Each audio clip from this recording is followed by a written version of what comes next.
Social മീഡിയയിൽ രസകരമായ ഒരു ഗെയിം അരങ്ങേറുകയാണ്.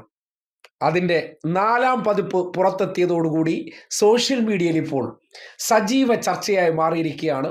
സതീശന്റെ നുണകൾ പ്രചരിപ്പിക്കാൻ പേജ് തുടങ്ങുന്നു, ഏതെങ്കിലുമൊക്കെ കുരുട്ട് വഴികളിലൂടെ അത് പൂട്ടിക്കുന്നു. പൂട്ടിച്ച പേജ് അതേ വേഗതയിൽ തന്നെ അതിന്റെ അഡ്മിന്മാർ വീണ്ടും സതീശൻ നുണകൾ പാർട്ട് 2 എന്ന പേരിൽ വരുന്നു.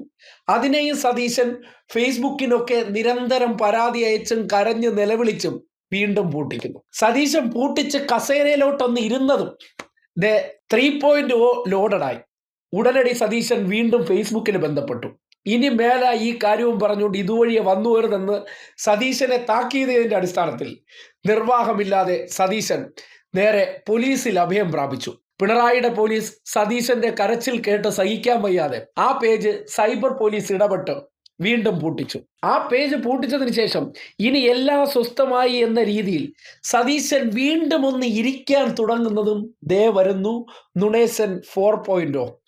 1 ഇഞ്ച് വിട്ടുകൊടുക്കാൻ അതിൻ്റെ അഡ്മിന്മാർ തയ്യാറല്ല. കേരളത്തിൽ വി സതീശൻ പറയുന്ന പച്ച നുണകൾ, അത് നേരത്തെ പറഞ്ഞ ഉദാഹരണങ്ങൾ വെച്ചിട്ടോ അതിൻ്റെ വസ്തുതകൾ ജനങ്ങളെ കാട്ടിക്കൊടുത്തുകൊണ്ട് കേരളത്തിൽ വി സതീശൻ എന്ന പേരിൽ പ്രതിപക്ഷ നേതാവായിട്ട് സ്ഥാനമേറ്റ വ്യക്തി ആ സ്ഥാനം ഒഴിയാറാകുമ്പോൾ കേരളത്തിൻ്റെ മുന്നിൽ നുണേശനായി മാറിക്കഴിഞ്ഞു. സതീശൻ എന്ന പേര് ആൾക്കാർ മറന്നു. നുണേശൻ എന്ന പേരിലാണ് ഇപ്പോൾ അറിയപ്പെടുന്നത്. ആ രീതിയിലേക്ക് സതീശനെ എത്തിച്ച സതീശ നുണകൾ എന്ന പേജ് ഇന്നിപ്പോൾ വീണ്ടും റീലോഡ് ചെയ്തിട്ടുണ്ട്. ആ റീലോഡ് ചെയ്തപ്പോൾ അവർ അപ്ലോഡ് ചെയ്ത വീഡിയോ കൂടി നിങ്ങളെ കാണിക്കുകയാണ്. 1 ഇഞ്ച് ബാക്കിലോട്ടില്ല.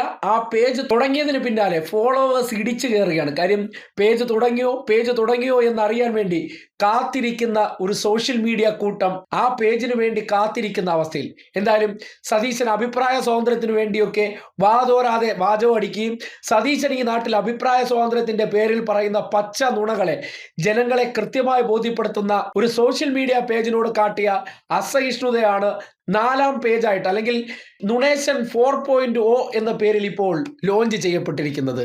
1 ഇഞ്ച് ബാക്കിലോട്ടില്ല എന്ന ശക്തമായിട്ടുള്ള സന്ദേശവും സതീശനെ അങ്ങനെ വെറുതെ വിടില്ല എന്ന് അവർ ഉറപ്പിച്ചുകൊണ്ട് വീണ്ടും മുന്നിലേക്ക് എത്തിയിരിക്കുകയാണ്.